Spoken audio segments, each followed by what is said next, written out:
Good morning বন্ধুরা, সকাল সকাল উঠে গেছি। আমার মিনি ব্লগে তোমাদের অনেক ওয়েলকাম। এখন একটা ভিডিও চলেছে ট্রেনিং জলের বোতল নিয়ে, তোমরা তো দেখতেই পাচ্ছ রিলস। এই ভিডিওটা আমরা ট্রাই করব। এই দেখো বোতল ফুটো করে নিয়েছি, কিন্তু আমরা ভুল বোতল ফুটো করেছি 5 মিনিট পর। এবার আমরা রেডি হয়ে ওপরে যাচ্ছি সবাই মিলে। এই যে ও, তারপর বোন, তারপর দিদি, মৌসুমি, আমরা সব ওপরে যাচ্ছি।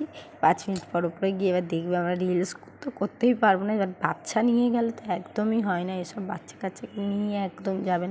গেলে তোমরা নিজেরা একাই করবে। আমাদের তো বাচ্চা কাচ্চাগুলো একদম কথা শুনে না, একদম বদমাশ। এই যে আমার দুষ্টু গিয়ে আগে জলের যেহেতু ভিডিও এমনি সময় রিলস করতে চায় না, জলের ভিডিও বলে পাগল করে দিচ্ছে। এবার রিলস ভিডিও করে, এবার ও আর আমি করছি। দেখো হেসে আমরা গড়াগড়ি খাবো, দেখো জলে ভিজে যাবো, চলে যাবো। তাও ঠিক মতন হয়নি, যে এইটুকুনি হয়েছে তোমাদের সাথে শেয়ার করলো। দেখো ভিজে পুরো স্নান আমরা, কিন্তু এবার ও ভিজে স্নান টুসি।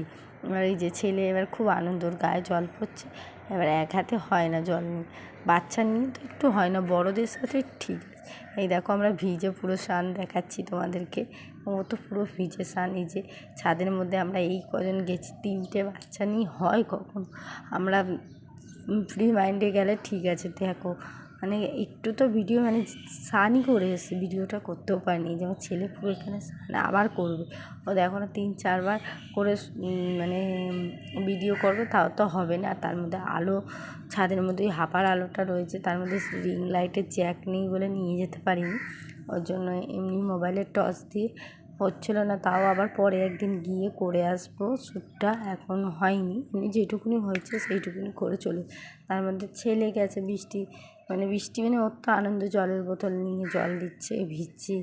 এই দেখো এইটুকুনি ঠিক করবে। তারপর দেখো না ওই যে জলের বোতলটা না আমরা বেশি উপর দিকে ফুটো করে দিচ্ছি। তোমরা যদি করে থাকো ভিডিওটা একবার কমেন্ট করো।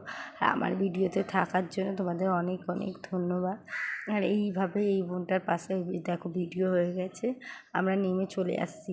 এবার যেহেতু ওই বাড়িতে মেলায় যাবো বলছিলাম, মেলা তো যাওয়া হলোই না। এই রিলস করতে করতে মেলা ক্যান্সেল, সব পুরো ভিজে যাবে। এক্ষুনি দেখো সিঁড়ি থেকে পড়ে যাচ্ছিলাম, তাও ধরে নিয়েছি। এই যে সবাই নামছে ভিজে ভিজে, বলছে ও বলছে কি রিলসটা করলো, তাও কাজের একটু কাজ দিত ভিজেছি যখন। যে কী করবো, হয়নি, কপাল জোরে। আর বাচ্চা কাচ্চা আমাদের যা ভালো না একদম।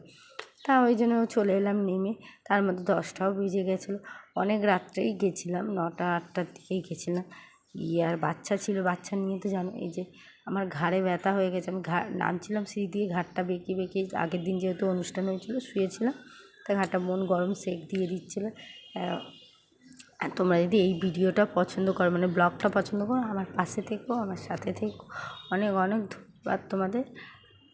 এই দেখো বোনকে আবার বলছি, দেখ আমার কী ভালো লাগছে, কিন্তু এদিকে ঘাড়ে ব্যথা।